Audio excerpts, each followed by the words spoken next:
Hello et bienvenue dans ce nouvel épisode du Tu t'écoutes. Aujourd'hui, je suis avec Elsie et Laetitia, les vice-présidentes chargées de l'orientation et de la réorientation, ou les Oreos pour les intimes, pour parler de Parcoursup. Ensemble, on va démonter toutes les idées reçues sur la L1 SPS et sur la licence sciences pour la santé dans sa totalité, pour aider les lycéens à y voir plus clair quelle spécialité prendre au lycée, quel parcours choisir et beaucoup plus. Et pour les étudiants déjà en L1, L2 ou L3, on va voir pourquoi il est essentiel de bien réfléchir à son dossier Parcoursup, même si on ne pense pas y recourir tout de suite. On parlera de l'importance d'avoir un plan B, des stratégies pour optimiser ses choix et des ressources à leur disposition. Si tu es déjà en LSPS, peu importe ton année, tu trouveras dans les chapitres de l'épisode en description la partie de cet épisode qui t'intéresse. Et si tu es un futur étudiant en LSPS, reste bien avec nous, on va démarrer tout de suite. Déjà, une première idée qui vient souvent en tête, c'est qu'on pense toujours qu'il faut absolument faire SVT, physique, chimie et maths au lycée. En vrai, c'est pas obligatoire. Nous, ce qu'on va conseiller, c'est de bien garder la physique-chimie parce que c'est quelque chose qui va beaucoup revenir dans le programme de L1 SPS. Mais par contre, les maths, c'est vrai que, par exemple, on va pas avoir exactement les mêmes maths qu'au lycée, ça va plutôt être des statistiques. Du coup, ça va être un programme qui est vraiment différent, ça peut aider, mais c'est pas obligatoire. Et pour la SVT, en vrai, on va revoir beaucoup de parties du programme, on va revoir vraiment tous les basiques, toutes les bases du lycée pour la L1 SPS. Donc on repart vraiment du début de la cellule, du tout début, donc il n'y a pas d'inquiétude si vous n'avez pas pris SDV. Et nous, on veut aussi appuyer sur le fait que le lycée, c'est déjà une grosse partie de votre cursus et qu'il faut quand même que vous le viviez au mieux. Donc nous, on conseille quand même de prendre des spécialités où vous vous sentez bien parce que c'est quand même des années relativement longues et les spécialités approfondissent quand même pas mal de notions. Donc il vaut mieux prendre des spécialités où vous saurez que vous arriverez à passer quand même des belles années de lycée en priorité. Mais comme dit, un peu comme ce qu'a dit Laetitia, physique, chimie, on le recommande quand même beaucoup pour être assez à l'aise avec les matières de la L1 SPS. Les mathématiques, c'est très différent, mais si vous aimez ça, vous pouvez toujours le garder. Et comme dit, SVT, voilà, c'est si ça vous intéresse, mais ce sera rattrapable également. Et comme dit, vous pourrez toujours retrouver sur le site du Tutorat Santé Strasbourg les cahiers de remise à niveau. Donc si jamais il y a une spécialité que vous avez dû lâcher ou vous avez un peu des difficultés, n'hésitez pas à regarder les cahiers de remise à niveau qui reprennent vraiment toutes les bases du lycée nécessaires pour bien aborder l'année de L1 SPS. Et donc ça veut dire si on prend un SES ou un GGSP, c'est pas grave non plus. Ça peut même être des choses positives parce que la particularité de Strasbourg, c'est qu'on a des parcours. Et du coup, les parcours sont très variés. Il y en a 11 différents qui vont pas seulement se concentrer sur le côté scientifique, mais ça peut être plein de choses différentes, comme du droit ou ce genre de choses. Du coup, prendre en parallèle d'une matière scientifique comme la physique-chimie, une matière qui pourrait nous intéresser en parcours, ça pourrait nous donner aussi une vague idée de ce qu'on pourrait avoir en L1 SPS du parcours. Donc ça peut aussi être vraiment très chouette. Et donc là que tu as mentionné le parcours, comme c'est un mineur, normalement on peut prendre n'importe quel parcours, non? Et on fait comme on peut pour valider dans le bloc santé, non? Justement, la particularité de Strasbourg, c'est qu'on n'est pas sur le même principe que la mineure, vraiment où elle prend peut-être peu de place dans la note finale. C'est à Strasbourg, on parle de parcours, qui prend quand même une grosse place et qui compte presque autant que la partie santé, donc qui n'est pas du tout à négliger. Et le classement se fait parmi les personnes de votre parcours en priorité. Donc, d'où l'importance de prendre un parcours qui vous convient. Il faut que vous preniez un parcours où vous savez que vous pourrez faire la différence. C'est pas une question de parcours plus facile que d'autres, parce qu'un parcours plus facile pour quelqu'un le sera peut-être pas pour vous. Donc à vous de voir en termes de modalités d'évaluation qu'est-ce qui vous convient le mieux, si vous préférez les QCM, si vous préférez plutôt du rédactionnel. Donc c'est aussi à vous de regarder un petit peu et de voir où est-ce que vous vous dites que vous pourrez faire la différence par rapport aux autres, quoi. Et chaque parcours a des avantages ou des inconvénients pour chacun. Du coup, ça va différer selon les personnes. Donc prenez vraiment quelque chose que vous aimez et on ne peut pas négliger la possibilité de soit faire une deuxième année pour réussir de rentrer dans les métiers de la santé, ou soit de se dire qu'au final c'est pas pour nous ou de ne pas y arriver. Du coup, il faut aussi pouvoir s'imaginer dans ce parcours plus tard et c'est vraiment un point important à prendre en compte lors de votre choix de parcours. Et n'hésitez pas à jeter un coup d'œil de nouveau aussi sur le site du T2S, aux fiches parcours où on vous détaille vraiment les différentes matières, le nombre d'heures de cours, de TD, et quelles sont les compétences un peu nécessaires pour bien réussir dans le parcours et s'épanouir dans le parcours. Donc voilà, si vous avez des doutes, n'hésitez pas à regarder, et surtout sur Parcoursup, n'hésitez pas à mettre plusieurs parcours parce que chacun a un nombre de places spécifiques et donc vous pouvez ne pas être sûr d'avoir une place dans le parcours que vous souhaitez, donc n'hésitez pas à assurer en mettant 2 ou 3 parcours au moins, quoi. D'ailleurs, sur Parcoursup, un parcours ça va compter comme un vœu et non pas un sous-vœu à Strasbourg. Du coup, c'est toujours bien d'en avoir plusieurs, effectivement, même si c'est en vœu normal, il faut vraiment en mettre plusieurs pour pouvoir un petit peu assurer ses arrières. Et est-ce que ce serait pas une bonne idée de du coup faire tous les 10 vœux en L1SPS ou est-ce qu'il faudrait faire des vœux autre part?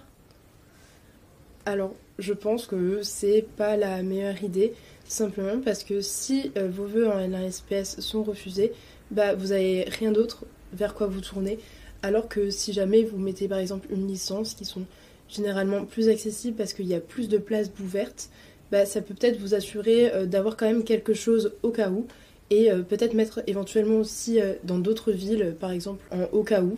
Donc je pense que le mieux c'est de varier au maximum les vœux pour vous assurer une place quelque part, et au final ça peut peut-être vous plaire aussi. Donc on résume rapidement pour les lycéens. Concernant la spécialité qu'on puisse prendre au lycée, la seule qu'on recommande assez fortement, c'est la physique-chimie. Et ensuite, concernant le choix de parcours, là, il faut vraiment faire en fonction de les spécialités qu'on avait prises au lycée, les sujets qui nous plaisent, les débouchés en plan B qui nous plaisent le plus aussi. Gardez en tête là où les modalités d'examen nous conviennent le plus, là où la méthode d'apprentissage nous semble le plus adaptée à nos méthodes, etc. Donc c'est vraiment un choix très personnel qu'il ne faut pas se dire qu'il y a un parcours qui est universellement meilleur pour tout le monde. C'est pas vrai, c'est vraiment très personnel. Finalement, pensez aussi à ne pas saturer ces vœux de Parcoursup tous en L1SPS parce qu'il n'y a pas beaucoup de places dans chaque parcours. Il y en a avec que 40 places. Donc quand même pensez à prendre des licences en plan B, juste au cas où, comme ça on a quand même quelque part à y aller l'année prochaine. Et maintenant on peut passer aux étudiants qui sont déjà en licence sciences pour la santé. Est-ce que c'est vrai que faire Parcoursup c'est admettre la défaite dans la LSPS, c'est vraiment abandonner les filières MMOPK? Alors pour le coup, pas du tout. Parcoursup c'est vraiment juste une plateforme qui permet de vous assurer d'avoir quelque chose l'année d'après au cas où l'année ne se sera pas passée comme vous l'auriez souhaité, mais ça n'implique en rien votre réussite ou votre échec ou quoi que ce soit. C'est vraiment juste pour vous enlever ce poids de se dire bon bah vous pouvez vous retrouver peut-être sans rien. En soi, voilà, c'est quelque chose, si vous avez votre année, vous ne penserez même plus à Parcoursup, vous aurez juste à refuser vos vœux et à continuer votre année et votre cursus comme vous le souhaitez. Donc c'est vraiment pour vous assurer de ne pas vous retrouver sans rien, mais ça ne vous oblige au rien à prendre l'un de ces vœux. Et même ça, c'est vraiment pas considéré comme un échec de faire Parcoursup. Enfin, c'est comme Elsie a dit, c'est vraiment une sécurité pour vous. Surtout que vous savez jamais comment le deuxième semestre va se passer. Enfin, on peut très bien réussir son premier semestre et au deuxième semestre, il y a des choses un peu inattendues qui vont nous arriver, ou alors les matières vont moins bien nous convenir. Enfin, il peut y avoir beaucoup de choses, beaucoup de facteurs qui vont arriver. Donc au moins, ça vous laisse une seconde option au cas où. Ça ne veut pas dire que ce sera celle qui sera finale, juste elle est là en sécurité. Et comme on ne peut pas redoubler, si on n'est pas accepté dans une des filières MMOPK, on ne peut plus retenter notre chance, c'est fini, il faut faire autre chose du coup. Effectivement, on ne peut plus redoubler, mais il y a deux possibilités qui s'offrent à vous. Il y a soit la L2 de parcours, donc du coup vous allez continuer dans le parcours que vous avez choisi. Si par exemple vous avez choisi chimie, vous allez aller en licence de chimie, donc en deuxième année, et en parallèle vous aurez une option de santé. Ou alors vous pouvez aller en ce qu'on appelle la L2SPS. Donc la L2SPS c'est un peu pluriscientifique, donc en gros vous aurez des cours de plusieurs facs différentes. Donc en fait vous ne pouvez plus redoubler, mais vous allez en fait à la place avancer dans votre parcours, dans votre cursus, Et en parallèle, vous pourrez réessayer d'entrer dans les métiers de la santé. Concernant ce que Laetitia vient de décrire, cela concerne que la situation où vous avez réussi à avoir 10 ou plus de 10 en moyenne générale. Donc pour le cas de la L2 option santé, enfin du coup quand vous allez dans votre parcours et vous avez du coup en parallèle quelques petits cours de santé, il faut que vous ayez 10 au sein de votre parcours mais aussi 10 en moyenne générale, donc avec tous les blocs compris. Et pour le cas du coup de la L2 SPS, donc pluriscientifique, dans ce cas-là il faut avoir 10 de moyenne générale pour y accéder.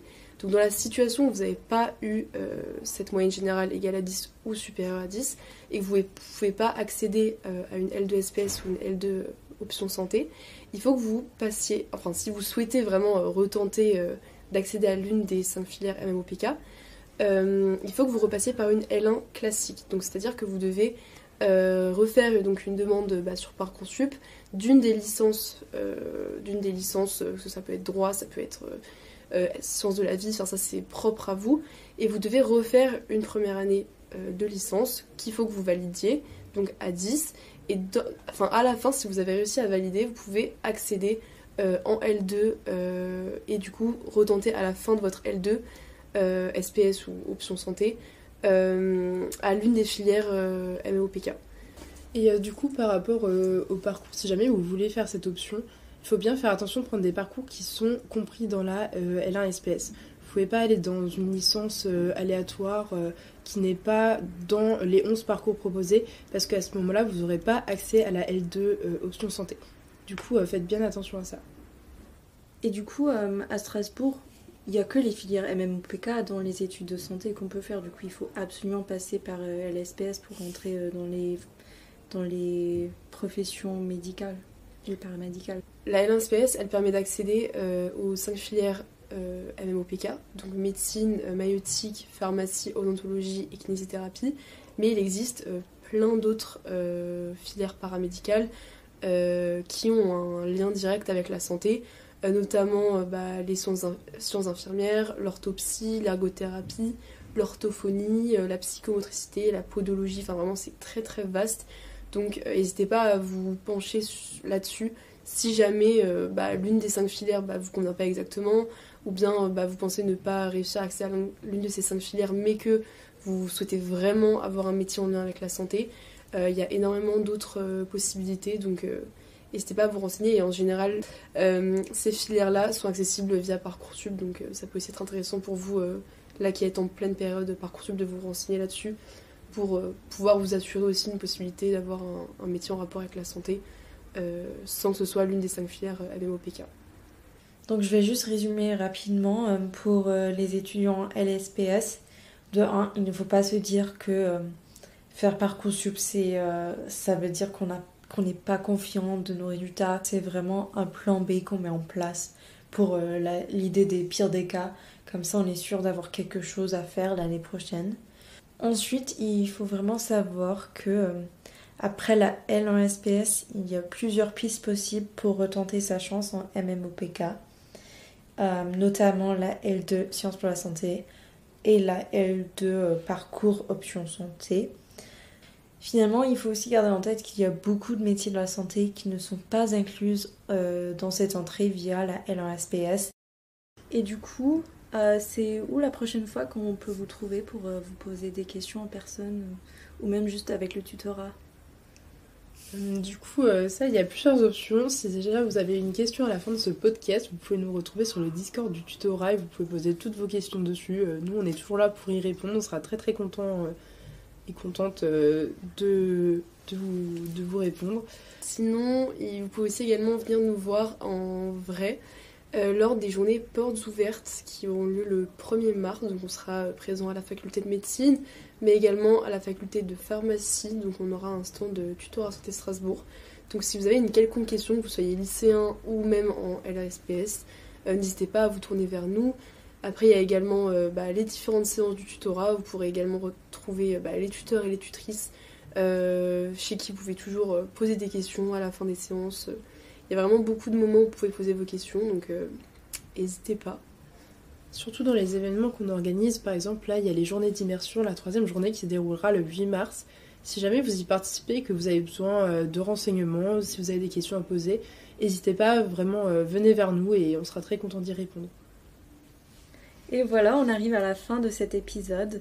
On espère avoir répondu à toutes les questions sur Parcoursup et la LSPS et surtout d'avoir t'aidé à y voir plus clair et dans ton orientation ou réorientation. N'oublie pas que l'important c'est d'avoir un plan qui te correspond et de ne pas hésiter à explorer toutes les options possibles. Que tu sois lycéen ou en LSPS, il existe toutes les ressources pour t'accompagner et j'ai mis tout ça dans la description. Si cet épisode t'a été utile, pense à le mettre en pratique ce que tu as appris. Et si tu as encore des questions, n'hésite pas du coup à nous contacter via les réseaux sociaux ou les événements qu'on organise. Merci à Elsie et Laetitia pour toutes leurs explications.